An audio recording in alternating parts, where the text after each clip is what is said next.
Back in 2010, David Fincher and Aaron Sorkin gave us a movie that really just captured the zeitgeist, the story of how Facebook was created. But The Social Network, it's not really a story about coding. No, this is a story about raw ambition, some serious betrayal, and the incredibly complex mind of Mark Zuckerberg. This right here, this is the gut punch of the whole film. It's the central irony, right? The guy who built a platform to connect literally everyone on the planet ends up completely, utterly alone. It's a story of just massive success. But man, it's also a story of deep personal loss. All right, so let's set the scene. We're at Harvard, it's 2003. And this whole thing doesn't kick off with some grand business plan. Nope. It starts with something way more relatable. A really bad breakup and a little late-night, code-fueled revenge. So, Mark Zuckerberg, brilliant but pretty socially awkward, gets dumped. And what does he do? He channels all that anger into creating this website called Face Smash. He actually hacks into Harvard's online databases, steals photos of female students, and then puts them side by side so other students can vote on who's hotter. I mean, it's a terrible thing to do, for sure, but it ends up being the spark that lights this absolute inferno. And the response is, well, it's immediate and it's overwhelming. We're talking 22,000 hits in just a couple of hours. The site goes so viral, it literally crashes Harvard's entire network. Now, of course, Mark gets into a ton of trouble for this, but it proves something huge. There is a massive, untapped desire for this kind of online social world. And believe me, some very important people on campus were watching.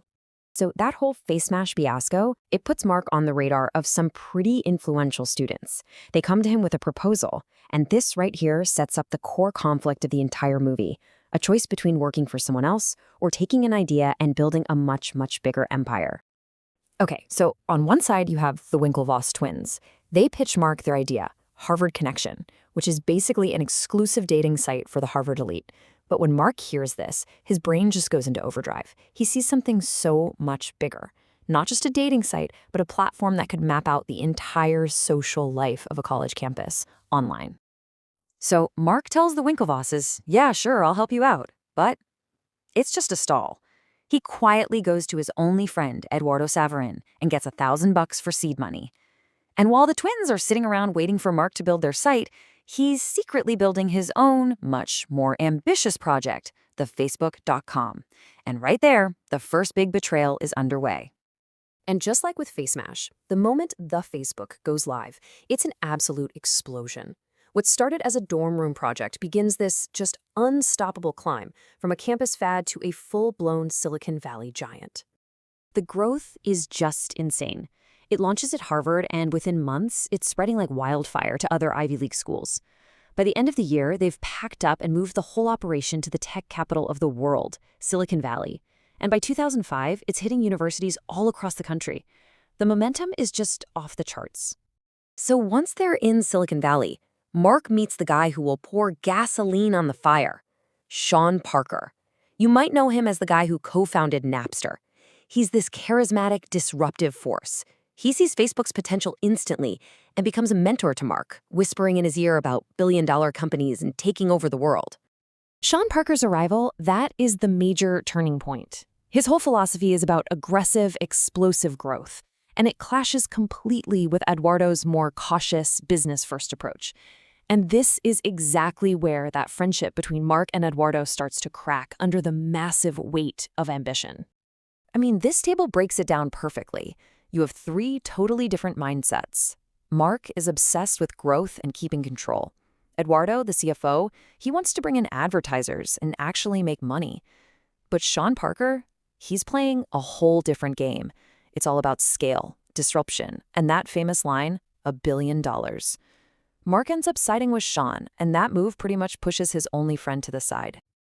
And then comes the final brutal betrayal. Following Sean Parker's advice, Mark and the new investors restructure the company. And in doing so, they use a legal maneuver to dilute Eduardo's massive 30% stake down to basically nothing. It is a cold, calculated move that forces the original co-founder, the guy who gave Mark his first check, completely out of the company. So Facebook becomes this unbelievable success, but it came at a serious cost. The final act of this story isn't about parties or cool new features. It's about sitting in sterile rooms full of lawyers, as all of Mark's past decisions finally come back to haunt him. Suddenly, Mark is fighting a war on two fronts. First, the Winklevoss twins sue him, claiming he stole their idea, and then, the one that really hurts, his former best friend, Eduardo Saverin, sues him for cheating him out of the company, and in the end, both cases result in massive, multi-million-dollar payouts. So when the dust settles, what's the final tally? Well, Mark gets his billion-dollar empire, for sure, but he also gets two huge lawsuits, a completely destroyed friendship, and, as we see, profound isolation. And the film leaves us with this powerful, quiet image, the world's youngest billionaire, sitting all by himself in a dark room. He's on his own website, and he searches for his ex-girlfriend, Erica, the one whose breakup kicked this whole thing off. He sends her a friend request, and then he just sits there, hitting refresh, waiting. And that really leaves us with the core question of the entire movie, doesn't it? In a world that we've built to be more connected than ever, what's the real cost of that kind of ambition? The creator of the world's biggest social network. He got everything he ever wanted, except maybe the one thing he was chasing from the very beginning. He connected over 1 billion people, but in the end, who was left to connect with him?